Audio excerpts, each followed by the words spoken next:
규제 패러다임의 변혁 필요성. 과거 법제도는 규제가 주된 관심사항이다. 그러나 규제적인 측면보다 특정 산업의 애로사항을 해소하고 나아가 이를 지원 또는 육성하는 기능이 점차 강조되고 있다. 규제 영역에서의 패러다임이 좀 더 수요자 중심으로 조정되고 또한 수요자에게 억울함이나 불편함이 없도록 세밀하게 배려하는 방향으로 나아가고 있다. 즉 규제 패러다임이 종전과 같이 법집행자와 피집행자가 엄격하게 나누어져서 상호 대립각을 세우는 것보다는 역할이 중복되고 상호 협업하는 형태로 나아가고 있다. 그 대표적인 예가 동의명령제도다.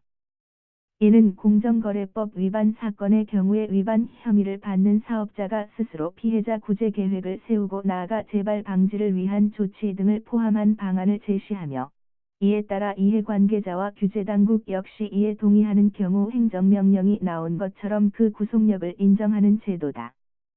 이는 피규제자 스스로가 규제 내지 지원의 기본 틀을 만들고 관련 이해관계자들과 함께 문제를 해결해 나가는 자율적 갈등 내지 분쟁 해결 방안이다. 이를 통해 규제당국은 불필요한 행정비용을 줄이고 피해자는 좀 더 실효성 있는 구제를 받게 되며 위반 혐의자는 처벌보다는 피해 구제를 통해 새롭게 갱생할 수 있다. 이에 못지않게 중요한 사항은 규제 상호 간의 모순 내지 충돌이지만 규제 칸막이로부터 발생하는 사각지대의 해소가 절대적으로 필요하다. 비근한 예가 종전의 개인정보 유출 사건에서 보여준 관련 법령과 규제당국의 난맥상이다.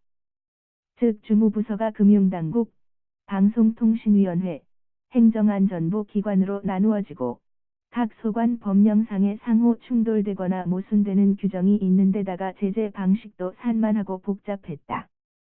즉 금융기관의 개인정보 유출의 행위는 개인정보보호법이나 정보통신망법 위반에도 해당되지만 금융당국이 자신의 소관 법령인 신용정보법이 아닌 다른 법령에 근거해 규제를 하기는 어려웠다.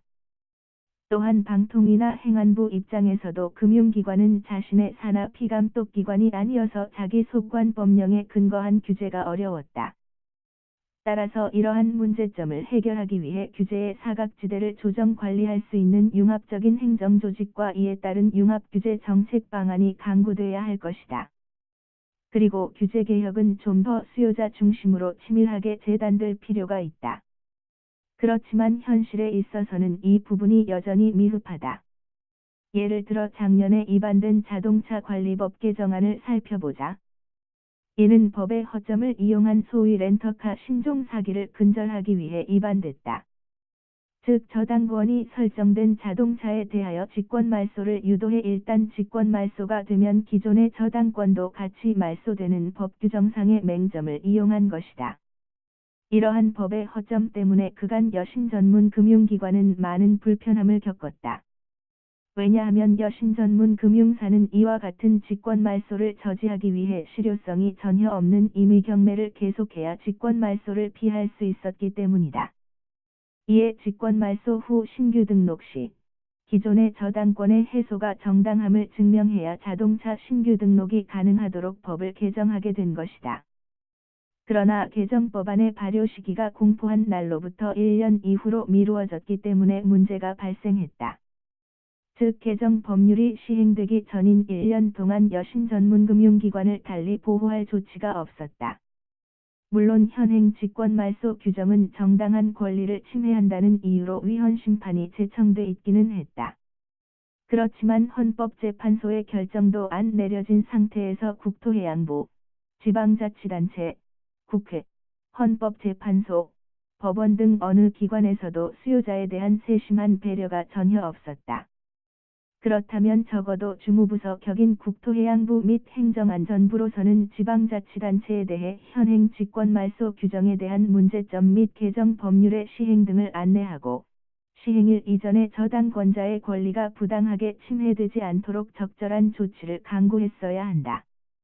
그러나 아무런 조치가 없어서 수요자인 여신 전문 금융기관은 종전과 마찬가지로 직권 말소를 저지하기 위해 1년 동안 임의 경매를 반복할 수밖에 없었다. 즉 이는 입법기관과 행정기관이 서로 그 책임을 미루고 나아가 행정기관 상호 간에도 서로 그 책임을 미루게 됨으로써 거의 1년간 법의 사각지대가 발생된 것이었다. 따라서 법안 개정 등에 있어서도 이와 같이 법 보호의 사각지대가 발생되지 않도록 좀 더 세심하고 융합적인 정책 시스템이 구축될 필요가 있다. 따라서 향후 융합적인 법제도나 정책 방안 시스템이 정착돼 법의 사각지대를 최소화하고 수요자에게 좀 더 친화적인 방향으로 규제 패러다임이 변혁되기를 기대해 본다.